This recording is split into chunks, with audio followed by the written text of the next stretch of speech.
I went to a Catholic school, and it's funny because that's the first encounter I had with a Muslim.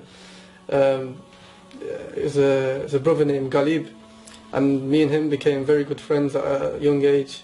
And I remember going back and to speak to my dad about this friend and how can I go to his house, and my dad would be like, no, stay away from these Muslims. These Muslims are terrorists. They're bad. They'll brainwash you, etc. So I kind of had to go to a different class then.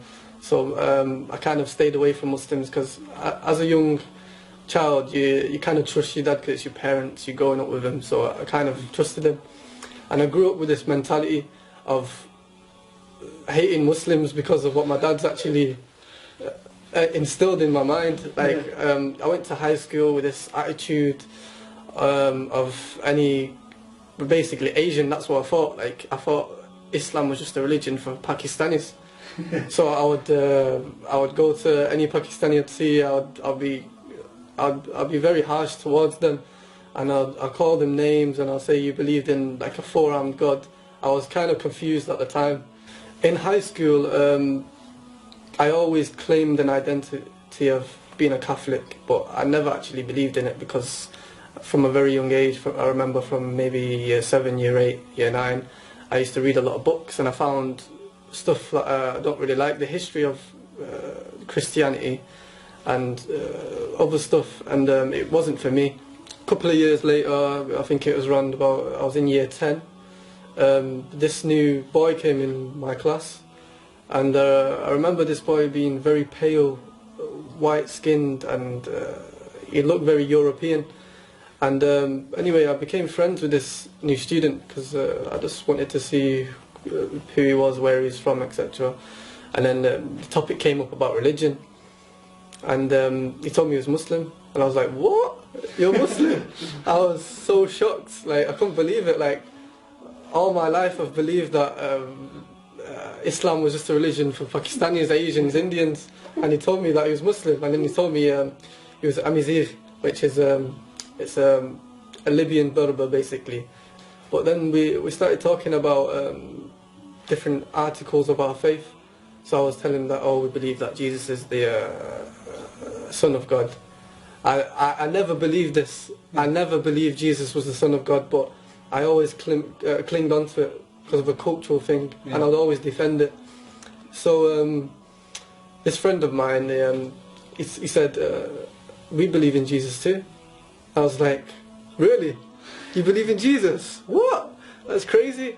And I remember asking him questions about Jesus, and he's telling me that, oh, we call him Isa. It's very similar to the story in the Bible. It's the same person. But then he told me that we don't believe he's the Son of God or he's crucified. And even though I never believed this, I was very defensive about it.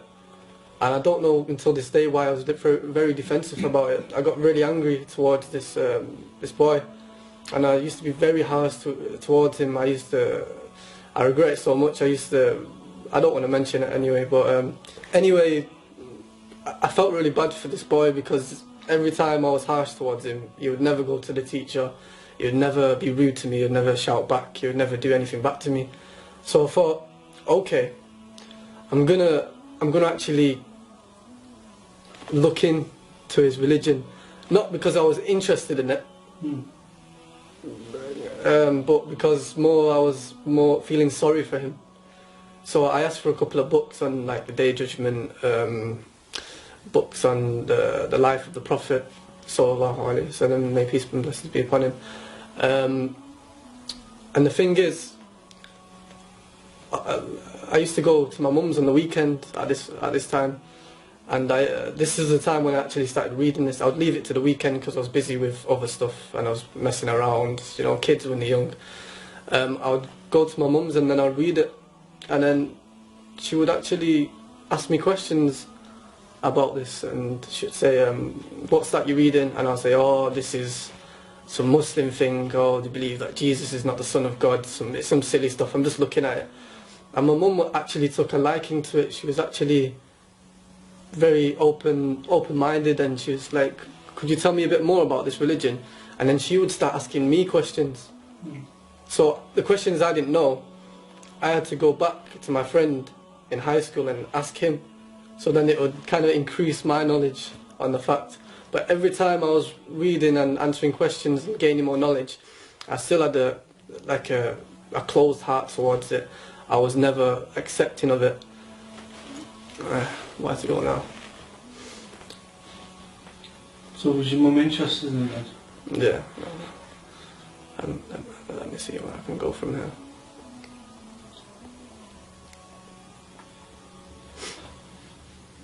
Tell us about that bit, inshallah. I hate telling this bit because it makes me get a bit emotional.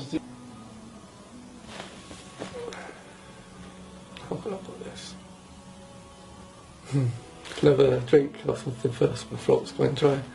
One night, I was up till I was up late.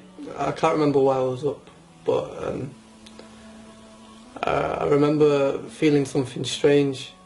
Like, I don't know why I was up, but like, I remember my dad jumping out of bed, and it was really strange of him jumping out of bed. Someone rang his phone, and I heard him yapping on the phone, and it didn't sound good. But he came into my room, and he said, "Cam, your mum's passed away." And at that moment, till this day, like I can't actually accept it. Like, for a while, I couldn't process like what actually happened, and it just.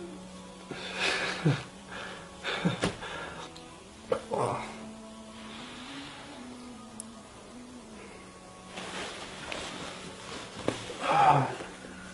And I remember myself thinking that my mum, like, she never took Shahada, and I know, like, in her heart that she actually believed in this religion of Islam. I could tell that she was accepting this, and it kind of got to me at that stage.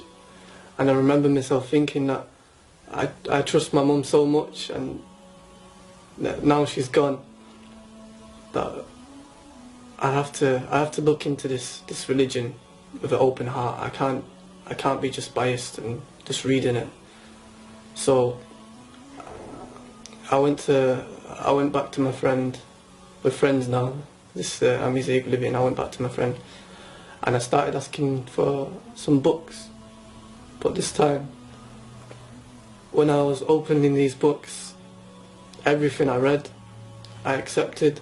Like, every single word, I accepted it.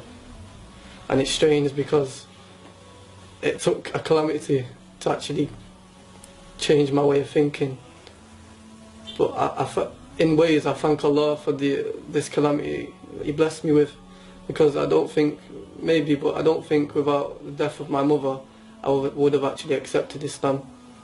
After that, I went a bit off the rails, because I went to college, and I split up from my friends. Like, the college I was at, there was not really any Muslims.